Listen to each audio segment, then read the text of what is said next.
സാന്ത്വനത്തിൻ്റെ ഇന്നത്തെ എപ്പിസോഡിലേക്ക് എല്ലാവർക്കും സ്വാഗതം. അങ്ങനെ ആര്യൻ ഇങ്ങനെ അവിടെ ആലോചിച്ച് നിൽക്കുന്നുണ്ട്. മീനാക്ഷി മിത്ര പോയതിന് ശേഷം പിന്നീട് ഇവനെ കാണാനില്ലല്ലോ എന്ന് പറഞ്ഞ് ബാലനും ഫാമിലിയും കൂടെ അങ്ങോട്ട് ചെല്ലുന്നുണ്ട്. ആ സമയത്ത് ആര്യൻ അങ്ങോട്ട് ചെല്ലുന്നുണ്ട്. റൂം ബുക്ക് ചെയ്യാൻ മതി, കുറേ നേരമായാലും നീ വന്നിട്ട് ഞാൻ നോക്കാമെന്ന് പറഞ്ഞു. അങ്ങനെ റൂമിൻ്റെ റേറ്റ് ചോദിക്കുമ്പോൾ 2650 രൂപയ്ക്ക് പറയുന്നത്.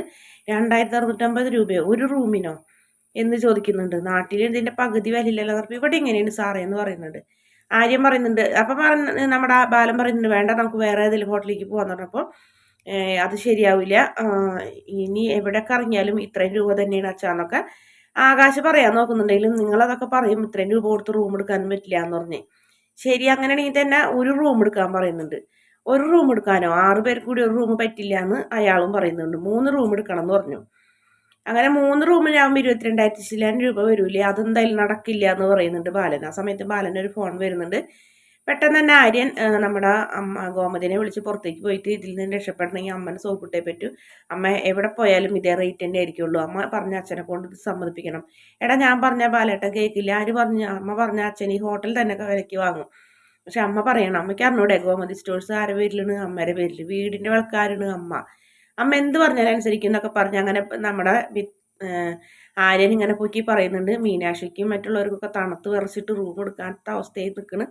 ആ സമയത്ത് ബാലൻ വന്ന് പറയുന്നുണ്ട് വായോ നമുക്ക് പോകാന്ന് പറഞ്ഞപ്പോൾ ബാലൻ ഇങ്ങോട്ട് വന്നൊരു കാര്യം പറയാനുണ്ടെന്ന് പറഞ്ഞ് നമ്മുടെ ഗോമതി പിടിച്ച് വലിച്ചിട്ട് പോകുന്നുണ്ട്. അതിന് ശേഷം പറയുന്നുണ്ട് എൻ്റെ ആഗ്രഹമാണ് നമുക്ക് ഈ ഹോട്ടലിൽ റൂം എടുക്കാം, എനിക്കിത് ഒരുപാട് ഇഷ്ടപ്പെട്ടു എന്നൊക്കെ പറയുന്നുണ്ട്. ഇത്രയും വില കൊടുത്ത് റൂം എടുക്കാനോ, ഈ നമുക്ക് കിടക്കാനൊരു കട്ടിലും ഒരു പുതപ്പും ഒരു തലണയും അല്ലേ വേണ്ടു, ഇതിന് ഇത്രയും കാശ് ചിലവാക്കാനൊന്നും എൻ്റെ കയ്യിലില്ല, ഇവിടെ കൊടൈക്കനാലിൽ കൊണ്ട് കുഴിച്ചു മൂടാനുള്ളതല്ല, ഉറുമ്പ് ഒരു അരിമണി ശേഖരിക്കുന്ന പോലെ ഞാൻ ഉണ്ടാക്കിയെന്നൊക്കെ പറഞ്ഞ് ബാലൻ ഇങ്ങനെ രോക്ഷം കൊള്ളണ്. എന്തായാലും ഗോമതി വാശി പിടിച്ച് ലാസ്റ്റ് ശരി ആ റൂം തന്നെ എടുക്കാൻ തീരുമാനിച്ച് ഡിസ്കൗണ്ട് തരാൻ പറഞ്ഞപ്പോൾ 5% തരാന്ന് പറയും. 5%, 10% തരില്ല, 5 എന്ന് പറഞ്ഞ് അങ്ങനെ 3 റൂം എടുക്കും. ആ സമയത്ത് അനിയത്തി പറയുന്നുണ്ട് ഞാനും മീനാക്ഷി ചേച്ചി ഒരു റൂമിൽ എന്ന് പറഞ്ഞു. മീനാക്ഷി പെട്ടെന്ന് ദേഷ്യം വരുന്നുണ്ട്. പിന്നെ ഒന്നും മിണ്ടത്തില്ല, അത് ശരിയാവില്ല എന്ന് ഗോമതി പറയുന്നുണ്ട്. ഞാനും അനുവും ഒരു റൂമിൽ, ആര്യനും അച്ഛനും ഒരു റൂമിൽ, ആകാശം മീനാക്ഷി ഒരു റൂമിൽ എന്ന് പറഞ്ഞപ്പോൾ അച്ഛൻ്റെ കൂടെ നിൽക്കാൻ ആര്യനും സമ്മതിക്കില്ല. അയ്യോ ഞാൻ അത് മതി എന്ന് പറയുന്നുണ്ട്. ആര്യനെയും അനുവിനെയും കൂടെ ഒരു റൂമിലാക്കാൻ നോക്കിയപ്പോൾ അനു സമ്മതിക്കില്ല, ആര്യൻ ചേട്ടൻ പാട്ട് കേട്ട് കിടക്കും, അതുകൊണ്ട് എനിക്ക് പറ്റില്ല എന്നും പറഞ്ഞിട്ട് ആ പെൺകുട്ടി അതിൽ നിന്നും ഒഴിയും. അങ്ങനെ റൂമിലേക്ക് എല്ലാവരും കൂടെ കയറി ചെല്ലുന്ന ഭാഗങ്ങൾ കാണിക്കുന്നത്. പിന്നെ കാണിക്കുന്നത് മിഥുന്റെ മുന്നിൽ വന്ന് നിൽക്കുന്ന ഒരു ഭാഗമാണ്. മിഥുൻ പറയാണ്ട് വന്നതിന് വളരെ സന്തോഷമായി മിത്രയ്ക്ക്. പറയാണ്ടായാലും നീ വന്നല്ല, ഞാൻ പറഞ്ഞില്ലേ ഇവിടെ വന്നത് കാര്യമൊന്നുമില്ല, നമുക്ക് സംസാരിക്കാനോ മിണ്ടാനോ ഒന്നും പറ്റില്ല, പുറത്ത് പോകാനൊന്നും പറ്റില്ല, ഞാൻ കോളേജിൻ്റെ ക്യാമ്പാണ്, ഇവിടെ കണ്ടിട്ടുണ്ടെങ്കിൽ സാറ് കണ്ടിട്ടുണ്ടെങ്കിൽ വഴക്ക് പറയുന്നൊക്കെ പറഞ്ഞപ്പോൾ അതൊന്നും കുഴപ്പമൊന്നുമില്ല, നീ വായോ. അപ്പം ആര്യം പെട്ടെന്ന് വരുന്നുണ്ട്. ആര്യനെ ഈ വൃത്തികെട്ടവൻ ഇവിടെ എത്തിയെന്ന് പറഞ്ഞിട്ട് ആര്യം മറിഞ്ഞു നിന്ന് അവരെ സംസാരം കേൾക്കുന്നുണ്ട്.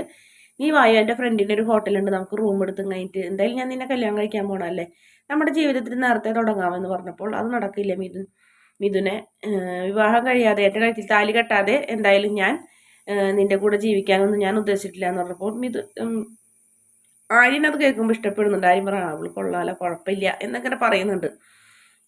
അതിനുശേഷം കുറേ നിർബന്ധിക്കുന്നുണ്ട്. ഇല്ല, സമ്മതിക്കില്ല, ഞാൻ അത്തരത്തിലൊരു പെണ്ണല്ല, അങ്ങനെ എന്തായാലും ഉണ്ടാവില്ല എന്ന് പറയുന്നുണ്ട്. ഇപ്പൊ കണ്ടില്ലേ, അത് മതി എന്ന് പറഞ്ഞു.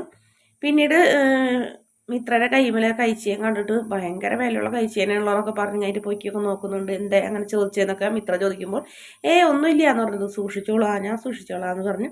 ശരി മിഥുൻ പൊക്കോളാൻ പറഞ്ഞു. അങ്ങനെ മിത്ര അല്ലെങ്കിൽ തന്നെ ഞാൻ ആര്യനെ കണ്ട് ദേഷ്യപ്പെട്ട് അവനിവിടെ അതെ വന്ന് അവൻ നിന്നെ പ്രണയാഭ്യർത്ഥനയായിട്ട് വന്നാണ്. അതൊന്നല്ല, അവൻ എന്നോട് ഞങ്ങൾ സ്ഥിരമുള്ള വഴക്ക് എന്ന് പറഞ്ഞപ്പോൾ പറഞ്ഞാ ഇനി അവൻ എന്തെങ്കിലും ശല്യം ചെയ്ത് എന്നെ വിളിച്ചാന്ന് പറഞ്ഞു. ശരി എന്ന് പറഞ്ഞ് മിത്ര പോകും. അപ്പൊ ആര്യൻ ഇങ്ങനെ മിത്രയുടെ മുന്നിലേക്ക് പെട്ടെന്ന് വരുന്നുണ്ട്. നീ ഇവിടെ ഉണ്ടായിരുന്നു എന്ന് വെച്ചപ്പോൾ അതെ, നീ ആ വൃത്തി കെട്ടവനെ ഇനിയെങ്കിലും നീ ഒന്ന് സൂക്ഷിക്കണം, നിന്റെ കൈച്ചയും പിടിച്ച് നോക്കുന്നുണ്ടായിരുന്നല്ല, അതിന്റെ വില അറിയുന്നത് അത് അവന് മോഷ്ടിക്കാൻ വേണ്ടിയിട്ടാണ്, ഞാൻ നോക്കിക്കോളാം, നീ നിന്റെ കാര്യം അന്വേഷിച്ചതെന്ന് പറഞ്ഞ് മിത്ര അവിടെ നിന്ന് പോകുന്നുണ്ട്. പിന്നെ കാണിക്കുന്നത് ആകാശിനെ മീനാക്ഷിനെയാണ്. മീനാക്ഷി ആണെങ്കിൽ ആകെ ദേഷ്യപ്പെട്ട് എന്ത് ചെയ്യണം എന്ത് പറയണം എന്നറിയാണ്ട് പൊട്ടിത്തെറിച്ച് നിൽക്കുന്ന ഒരു ഭാഗമാണ് കാണിക്കുന്നത്. സ്കൂൾ ട്രിപ്പ് വരുന്ന പോലത്തെ ടൂറ്. അത് കഴിഞ്ഞിട്ട് ലോകം മുഴുവൻ ചുറ്റണ്, ഒരു കട അന്വേഷിച്ച് ലോകം മുഴുവൻ ചുറ്റണ്. അത് കഴിഞ്ഞ് റൂം എടുത്തിട്ട് റൂമിൻ്റെ വില പേശണ്. ഇതൊക്കെ ലോകത്ത് നടക്കുമോ ആകാശം? എനിക്ക് വെറുത്ത്, എനിക്ക് മടുത്ത്. എന്നെ ഒരു ബസ് കയറ്റി വിട്ടാൽ തന്നാൽ മതി, ഞാൻ ഇവിടുന്ന് പൊക്കോളാം എന്ന് പറയുന്നുണ്ട് മീനാക്ഷി. നീ ക്ഷമിക്ക്, 2 ദിവസം 3 ദിവസം ഇല്ലേ, ഇന്നിപ്പോൾ ഒരു ദിവസമല്ലേ ആയിട്ടുള്ളൂ, ഇന്നത്തെ ഒരു ദിവസമല്ലേ ഇങ്ങനെ പോയുള്ളൂ, നാളെയും മറ്റന്നാളൊന്നും ഇങ്ങനെ പോകില്ലല്ലോ എന്നൊക്കെ പറയുന്നുണ്ട്. എന്ത് പറഞ്ഞിട്ട് എന്താ കാര്യം? നിങ്ങളുടെ അച്ഛനൊരു ബോധവും ഇല്ല, ആർക്കും ഇല്ല ബോധം, അച്ഛനും ഇല്ല അമ്മയ്ക്കും ഇല്ല എന്നൊക്കെ പറഞ്ഞു കഴിഞ്ഞിട്ട് ആര്യനുള്ളത് കൊണ്ടാണ് ഇപ്പോൾ ഈ റൂമെങ്കിൽ ഈ ഹോട്ടലെങ്കിൽ എടുക്കാൻ പറ്റിയെന്നൊക്കെ പറയുന്നുണ്ട്. ഇങ്ങനെയൊന്നല്ല ഞാൻ പ്രതീക്ഷിച്ചിരുന്നത്. ഇത് നമ്മുടെ സ്വന്തമായിട്ട് നമ്മുടെ ജീവിതം ഇത്രയും ദിവസമായിട്ട് നമുക്ക് ജീവിക്കാൻ പോലും കഴിഞ്ഞിട്ടില്ല. എന്നിട്ടാണ് ഈ ഇവിടേക്ക് വന്നപ്പോൾ ഇവിടേക്കും കൂടെ വന്ന് എന്തെന്നാ പറയാനറിയില്ല, എനിക്ക് അത്രയ്ക്ക് വെറുത്ത് പോയി എന്നൊക്കെ പറഞ്ഞു മീനാക്ഷി കിടന്ന് കലി തുള്ളണ്. അതിനുശേഷം ആര്യം മിത്രം പറയുന്ന മിത്രല്ല മീനാക്ഷി പറയുന്നുണ്ട്, ദൈവത്തെ ഓർത്ത് തന്നെ ഒന്ന് പറഞ്ഞു വിടാൻ നോക്കും, ഞാൻ പൊക്കോളാം, ഞാൻ വീട്ടിൽ പോയി നിന്നോളാം പറയുന്നുണ്ട്. സോറി മീനാക്ഷി, നീ ക്ഷമിക്കുന്നു പറഞ്ഞപ്പോൾ എനിക്കറിയാം നിങ്ങളുടെ പരിമിതി, നിങ്ങൾ ഇങ്ങനെയാണെന്ന് എനിക്ക് മനസ്സിലായി എന്നൊക്കെ മീനാക്ഷി പറയുന്നുണ്ട്. അതിനുശേഷം ഒന്ന് കെട്ടിപ്പിടിക്കുക തന്നെയെന്ന് പറഞ്ഞു, തണുത്തിട്ട് പാടില്ല എന്ന് പറഞ്ഞ് അങ്ങനെ ചേർത്ത് പിടിക്കുന്നുണ്ട്. ചേർത്ത് പിടിച്ച് അവർ നല്ല രണ്ടുപേരും കൂടെ നല്ല റൊമാൻറ്റിക്കായി നല്ലൊരു ഒരു മൂഡിലേക്ക് വന്ന് നല്ല സന്തോഷം, മീനാക്ഷിയുടെ പിണക്കൊക്കെ മാറി അങ്ങനെ ഒരു മൂഡിലേക്ക് വന്ന സമയത്ത് കോണിമ്പെല്ലടിക്കുന്നുണ്ട്. ഹിറ്റ്ലർ ആവും എന്ന് പറഞ്ഞ് മീനാക്ഷി ചാടിത്തുള്ളി നിൽക്കുന്നുണ്ട്. ആകാശാണെങ്കിൽ പോയി നോക്കിയപ്പോൾ ഉണ്ട് അനുശ്രീ ഒരു ബോധമില്ലാത്ത പോലെ വന്നിട്ട് പറയുന്നത്, അതെ അമ്മയുടെ മുറിയിൽ എനിക്ക് കിടക്കാൻ പറ്റില്ല, അമ്മയുടെ മുറിയിൽ കിടന്നാലേ എനിക്ക് ദേഷ്യം വരും, അമ്മ പാട്ട് വയ്ക്കാനോ ടി വി വയ്ക്കാനോ ഒന്നും സമ്മതിക്കുന്നില്ല, അമ്മ കിടക്കാനൊക്കെ നോക്കുന്നുണ്ട്, ഞാൻ ഇവിടെ നിന്ന് ചേട്ടൻ അമ്മയുടെ മുറിയിൽ പോയി കിടന്നെന്ന് പറഞ്ഞപ്പോൾ എടി നീ ഒന്ന് പോയി, എനിക്ക് തലവേദന എടുത്തിട്ട് പാടില്ല, എനിക്ക് കിടക്കണമെന്നൊക്കെ ആകാശ് പറഞ്ഞു നോക്കെങ്കിലും ആ ഒരു മാനേഴ്സ് ഇല്ലാത്ത പോലെ ആ പെൺകുട്ടി അവരെ കട്ടില്ല നടുവിൽ വന്ന് കയറിയിരിക്കുന്നുണ്ട്. ഇല്ല ഞാൻ പോകില്ല, ഞാൻ ഇവിടെ നിൽക്കുള്ളൂ എന്ന് പറഞ്ഞ് പെട്ടെന്ന് തന്നെ മീനാക്ഷിക്ക് ദേഷ്യം വന്ന് മീനാക്ഷി പെട്ടെന്ന് തന്നെ ഇറങ്ങി പോകുന്നുണ്ട്. മീനാക്ഷിയുടെ പിന്നാലെ ആകാശം ഇറങ്ങി ഓടുന്നുണ്ട്. പക്ഷെ ഇതൊന്നും കണ്ടിട്ട് അത്രയും പ്രായമായ ആ പെൺകുട്ടിക്ക് ഒരു ബോധമില്ലാത്ത പോലെ അത് അവിടെ തന്നെ നോക്കി നിൽക്കുന്നുണ്ട്.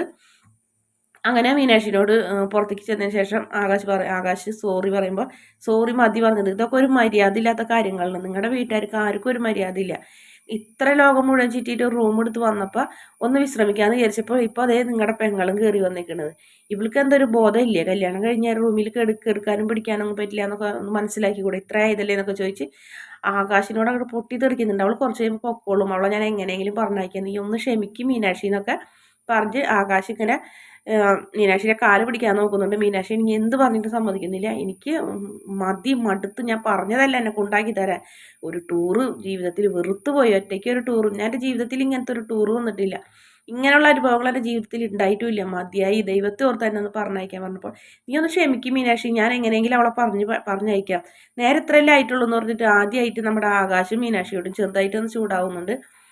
അങ്ങനെ ആകാശം മീനാക്ഷിയും കൂടെ പരസ്പരം നോക്കി നിൽക്കുന്നതുകൊണ്ട് അന്നത്തെ എപ്പിസോഡിൻ്റെ അവസാന ഭാഗം. വീഡിയോ ഇഷ്ടപ്പെടുകയാണെങ്കിൽ ചാനൽ ഒന്ന് സബ്സ്ക്രൈബ് ചെയ്ത് സപ്പോർട്ട് ചെയ്യണേ.